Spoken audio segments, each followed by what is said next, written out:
Gospodin s vama. I s duhom tvojim. Čitanje Svetog Evanđelja po Mateju. Slava tebi, Gospodine. U ono vrijeme, kad se Isus približi Jeruzalemu i ugleda grad, zaplaka nad njim govoreći: O, kad bi i ti u ovaj dan spoznao što je za tvoj mir, ali sada je sakriveno tvojim očima. Doći će dani na tebe kad će te neprijatelji tvoji opkoliti opkopom, okružit će te i pritjesniti odasvud. Smrskat će o zemlju tebe i djecu tvoju u tebi. I neće ostaviti u tebi ni kamena na kamenu, zbog toga što nisi upoznao časa svoga pohođenja. Riječ Gospodnja. Slava tebi, Kriste.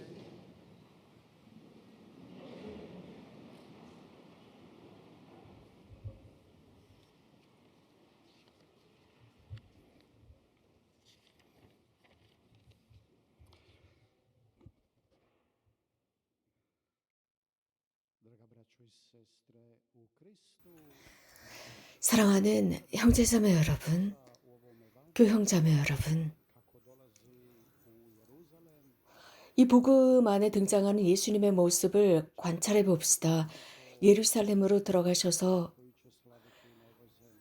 당신 제자들과 과울절을 지내시고자 하는 모습입니다. 이 지상에서 이런 예수님의 마지막 모습입니다. 이 기간은 굉장히 열렬하고 큰 격한 감정이 일어나는 시기입니다. 제자들과의 마지막 순간입니다. 베타니아에 지나시면서 그곳에서 올리브 동산에서 거룩한 도성을 바라봅니다. 예루살렘입니다. 그 아름다운 성전의 모습을 감사하십니다. 그리고 예수님은 눈물을 흘리십니다. 왜 그러셨을까요? 예수님께서 예루살렘을 보시며 왜 우셨을까요? 이것은 처음이 아닙니다.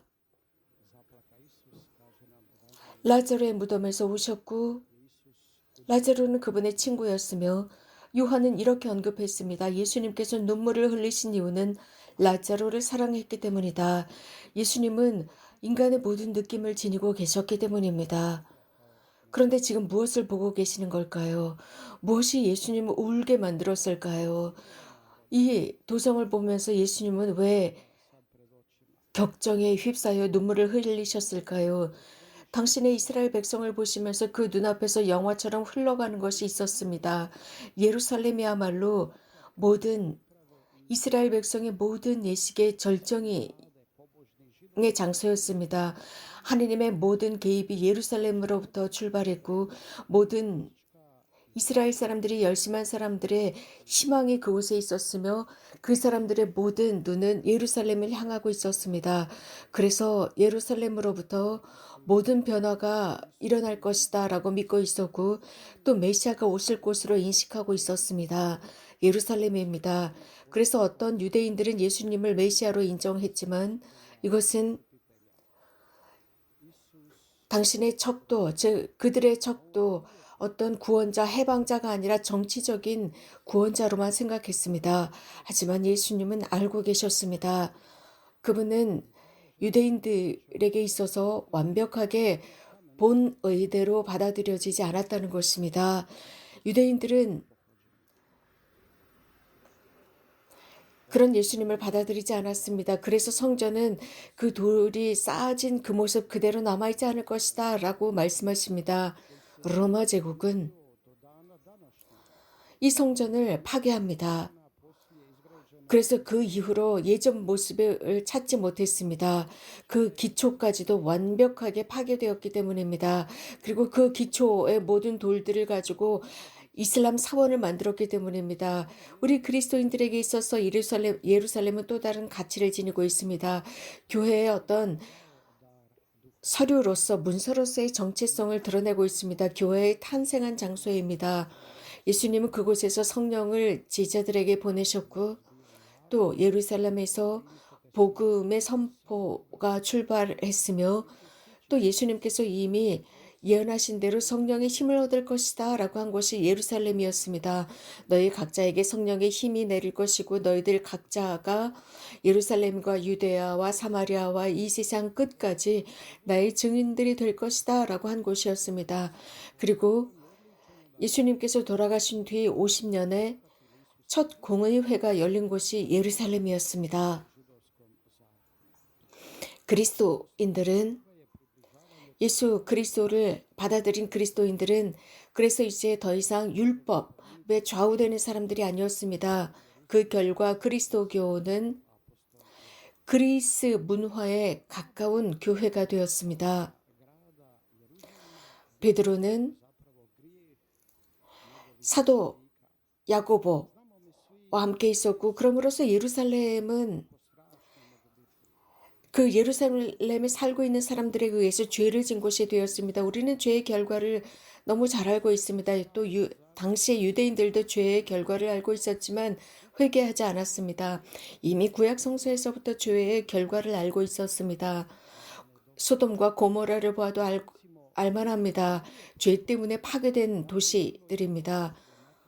그리고 그곳에서 의로운 사람을 찾을 수가 없었습니다. 그러나 니느웨는 죄를 지었고 문제가 있는 도시였지만 그 도성은 파괴되지 않았습니다. 사람들이 회개했기 때문입니다. 형제자매 여러분 보십시오. 죄가 사람을 눈멀게 합니다. 그래서 사람들은 잘못된 직감을 갖게 되었을 때, 즉 자신이 살고 있는 상황이나 주변 환경에 대한 잘못된 직감을 지닐 때 문제가 발생합니다. 인간은 구체적으로 보지 못합니다. 순수하게 보지 못합니다. 죄를 지었기 때문이고 그 죄가 사람의 눈을 멀게 합니다. 그것은 예수님의 시대 때도 마찬가지였고 모든 역사 속에서도 그랬습니다. 얼마나 비극적입니까? 하느님을 위한 시간이 없다고 하는 문제 말입니다. 우리의 날마다 일상 속에서 만나는 많은 사람들도 그렇습니다. 우리는 눈을 뜨도록 초대받았습니다. 어둠에서 빛으로 나와서 회개하도록 초대받았습니다.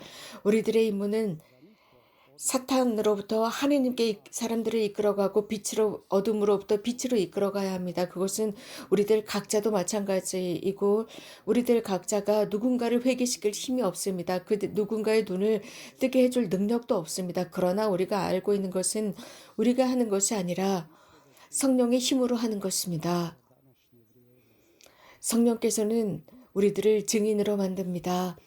우리가 살아가고 있는 이 시대, 현대 하느님의 영은 죄와 속임수가 무엇인지 의로움이 무엇인지를 증언해주고 있습니다. 오늘 우리가 들은 복음 말씀 속에서 하느님께서 우리에게 가르쳐주고자 하시는 것은 참 가치가 무엇인지입니다. 사람이 하느님을 어떤 특정한 이데올로기 때문에 하느님을 버리거나 가정 안에서의 사랑이 더 이상 거룩하지 못하거나 용서하지 못하거나 기도가 존재하지 못하고 자신의 죄에 대한 통회나 세상에 대한 죄의 속죄가 없다면 우리 하느님은 매우 섬세하신 분으로서 즉 사랑의 하느님으로서 평화를 건설하고자 하시는 분이십니다. 그렇다면 자문해 봅시다. 평화보다 더 큰 가치가 있을까? 모든 다툼과 전쟁의 그 깊은 근본은 죄의 바탕을 두고 있다는 사실입니다. 곧 잘못된 사람과 하느님 사이의 관계에서부터 옵니다.